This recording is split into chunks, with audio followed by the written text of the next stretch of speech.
Olá, pessoal. Vou falar hoje de função da linguagem. A função da linguagem está ligada ao ato de comunicação. Qual é o meu objetivo com aquele ato de comunicação? De acordo com esse objetivo que eu tenho, eu vou focar em um dos elementos envolvidos no processo de comunicação. E por eu focar nesse elemento, eu vou determinar uma função da linguagem como predominante naquele meu ato de comunicação. Para me comunicar, eu uso o quê? Eu uso a linguagem.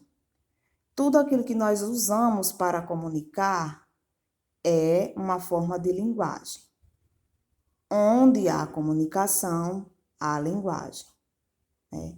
Então, a linguagem ela pode ser verbal, oral, né, falada ou escrita, ou ela pode ser não verbal, que é aquela linguagem que vai utilizar gestos, como a linguagem de sinais, que vai utilizar ações, como o código Morse, imagens, como o código de trânsito, ou sinais, como acontece com a língua Braille, mas todos esses elementos, gestos, sons e imagens, são uma forma de linguagem que é usada para possibilitar a comunicação. Assim como a língua falada e escrita também é uma forma de linguagem utilizada para realizar o ato de comunicação. Para que o processo de comunicação se realize com sucesso, precisamos de alguns elementos, né? Precisamos do emissor, que é aquele que emite a mensagem, de um receptor, que vai estar lá do outro lado para receber e compreender essa mensagem, da própria mensagem, que aí essa mensagem ela vai ter que ter um referente, que é outro elemento, né? Um assunto, um contexto para o seu surgimento. Ela vai ter que usar essa mensagem, ela vai ter que usar um canal, que é outro elemento envolvido no processo de comunicação. Esse canal, ele vai depender da mensagem e essa mensagem também vai precisar de um código, né, que vai possibilitar que ela seja compreendida pelo seu receptor. Então, esses elementos, emissor, receptor, mensagem, referente, canal e código, estão envolvidos no processo de comunicação. Aí, dependendo do elemento comunicativo no qual o ato comunicativo está centrado, nós vamos ter uma determinada função da linguagem que vai estar predominando. Então, no mesmo texto, na mesma situação comunicativa, eu posso ter várias funções da linguagem, mas dependendo do elemento focado, eu vou ter uma função predominante. Então, eu vou ter 6 funções da linguagem estudada. A função emotiva, também chamada de expressiva, vai estar centrada no emissor, né? No emissor, no seu eu, nos seus sentimentos, na sua emoção. A função referencial, que aí vai estar centrada no assunto, vai se preocupar em informar. A função poética, que vai acontecer quando aquele ato comunicativo se preocupar com a estética dele mesmo. A função metalinguística, que vai acontecer na situação de comunicação quando o código explica ele mesmo, né? Palavras usadas para explicar palavras. Então, aí você vai ter a predominância da função metalinguística, você vai ter a predominância da função fática, quando aquele ato comunicativo tem como objetivo maior apenas manter o canal aberto ou testar o canal para o envio da mensagem, e você vai ter como função conativa ou apelativa aquele ato comunicativo em que predomina a intenção de persuadir o receptor, né?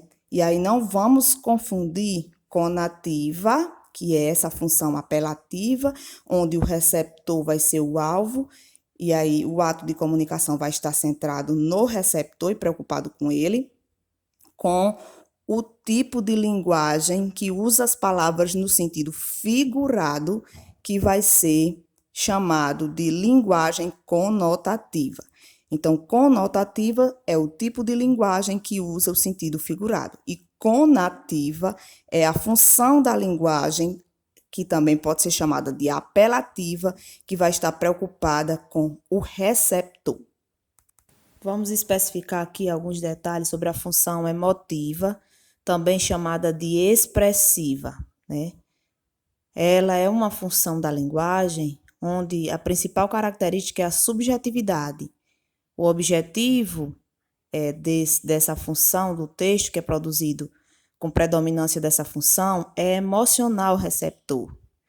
É um tipo de texto que vai evocar sentimentos, opiniões, desejos individuais, evidenciar pontos de vista daquele que fala. Então, vai ser um ato de comunicação que está centrado no eu.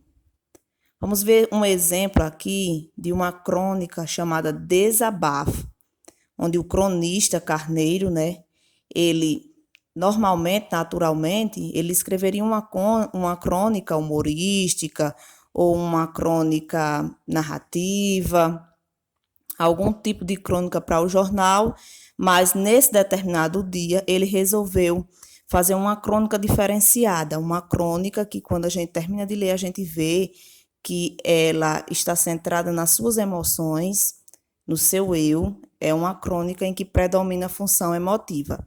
Ele diz no texto: desculpem-me, mas não dá para fazer uma crônicazinha divertida hoje. Simplesmente não dá. Não tenho como disfarçar. Esta é uma típica manhã de segunda-feira. A começar pela luz acesa da sala que esqueci ontem à noite, 6 recados para serem respondidos na secretária eletrônica, recados chatos, contas para pagar que venceram ontem, estou nervoso, estou zangado. Então, você vê aí um autor de um texto falando de quê? De suas emoções, centrado em quê? No seu eu. Mais 2 exemplos aqui para a gente entender. Aí aqui a gente vai ter 2 trechos de poema, né? Eu coloquei a crônica, que é um texto em prosa, e agora eu estou colocando 2 textos em versos, 2 trechos de poema. No primeiro trecho, Gonçalves Dias vai dizer: não permita, Deus, que eu morra sem que eu volte para lá, falando da sua terra, né? Sem que eu desfrute os primores que não encontro por cá, sem que ainda viste as palmeiras onde canta o sabiá, falando da sua terra, falando emotivamente da sua terra. Então, aí, o centro das atenções são as emoções de quem estava escrevendo o texto. A sua preocupação era falar de suas emoções. No outro trecho aí, você tem o soneto de Vinícius de Moraes, soneto da fidelidade, da felicidade, aliás, que diz: de tudo ao meu amor serei atento, antes e com tal zelo, e sempre tanto que mesmo em face do maior encanto, dele se encante mais meu pensamento. Então vai estar mais uma vez os sentimentos e as emoções do autor presentes aí como foco nessa produção de texto, né? Então você vai ter na função emotiva ou expressiva o eu do autor, né? Sobrepujando todas as outras coisas, todas as informações, todos os outros detalhes, vai estar superando todos os outros detalhes. Por isso, essa função, ela vai ser chamada de função emotiva ou expressiva, que vai estar centrada no emissor. A função referencial, que é outra das funções, que também é chamada de denotativa, e aí por esse próprio nome você já tira, né? Ela vai se preocupar, ela vai ser uma função que vai se preocupar com a informação. Então, ela pretende o quê?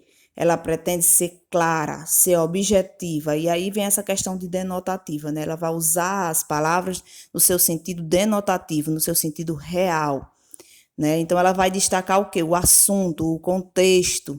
O objetivo é informar, então não vai poder fugir disso, né?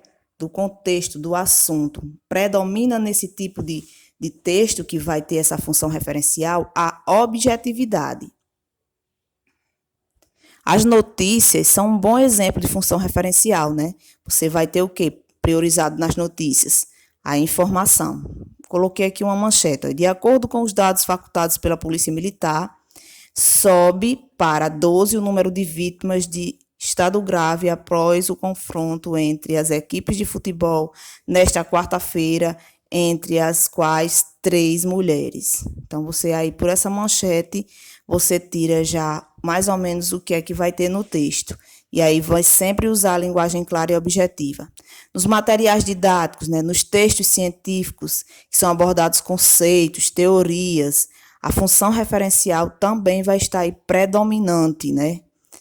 Aqui eu tenho um trecho de texto explicando, né, sobre fonologia. Então, esses textos didáticos vai ter a informação, o objetivo é esclarecer, né, é falar sobre aquele determinado assunto, esclarecendo, informando, deixando aquele leitor a par de todos os detalhes sobre ele, vai ter a predominância da função referencial ou denotativa, que vai ser o nome também que ela vai receber. No caso da função poética, na função poética, a gente tem como objetivo principal a estética, né? Construir uma mensagem que valorize sua própria elaboração. Então, você vai ter uma preocupação com rima, com ritmo, o uso excessivo de figuras de linguagem, né? A procura de chamar atenção para a estrutura textual, a questão da beleza chamativa, né? A questão da sonoridade, o sentido vai ser o sentido figurado, né?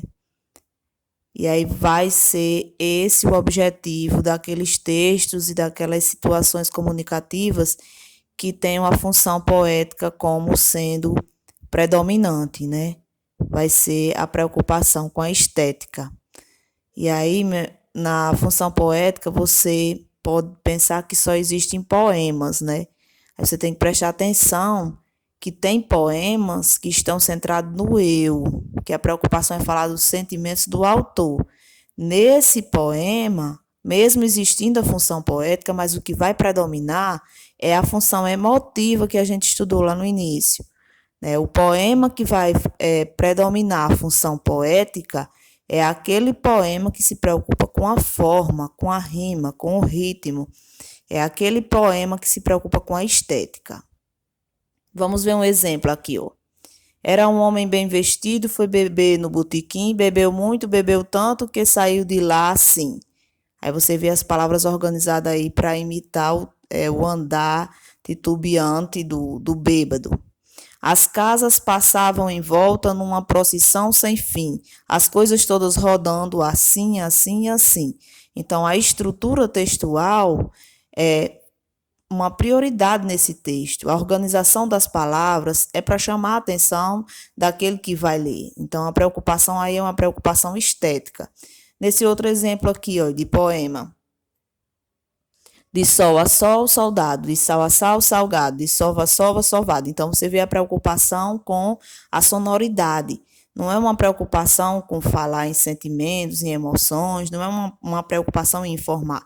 É uma preocupação com a sonoridade, com a estética do poema, para chamar a atenção, né? E aí você tem um exemplo também de uma campanha publicitária, né? Nossos clientes nunca voltaram para reclamar.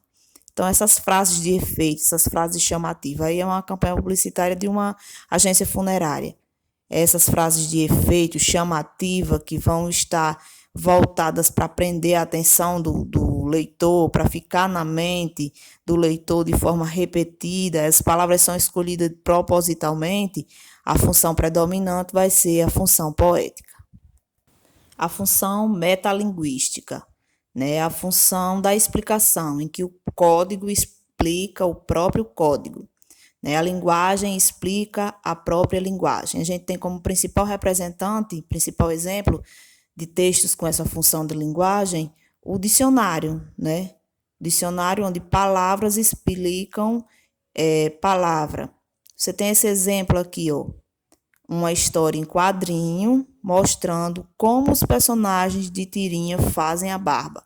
Então, uma tirinha que ensina como é produzida a tirinha. Um filme que fala como é produzido o filme, como é que mostra como é que é produzido o filme. Um poema que fala como os poemas são produzidos, né? Uma música que fala sobre a produção de música. Todos esses exemplos são exemplos que predominam a função metalinguística. Aqui nós temos um desenho se desenhando, né? Um desenho ensinando como desenhar. É um exemplo de função metalinguística. Nesse outro exemplo aqui, nós temos o significado da palavra código, né? E aí você vai ter palavras explicando o significado de palavras. Então, quando você tem o código se autoexplicando, né? O código que é usado para aquela mensagem. Qual é o código que está sendo usado? A imagem, ela está se auto-explicando. Qual é o código que está sendo usado? A palavra escrita, ela está se auto-explicando. E aí você vai ter o quê? Você vai ter a predominância da função metalinguística. A função fática, também chamada de função de contato, né? Essa função, ela vai estar predominante naquelas situações comunicativas e que o objetivo é iniciar uma conversa, é testar se o canal está aberto para uma situação comunicativa, né? Então, a intenção está na manutenção do ato comunicativo, ou seja, em manter a comunicação, ou iniciar a comunicação, ou ver se há possibilidade de comunicação, né? Quando você chega, que você diz, oi, tudo bem, como é que tá? Você está tentando iniciar uma conversa, você está tentando iniciar um diálogo, um ato comunicativo. Então, você está usando a função fática. Quando alguém fala com você e você está bem apressado, você diz, depois a gente conversa, até mais. Então, você está encerrando, você está fechando aquele canal. Você está usando a função fática. Nesse exemplo aqui, ó, de uma conversa de WhatsApp. Oi, tudo bem?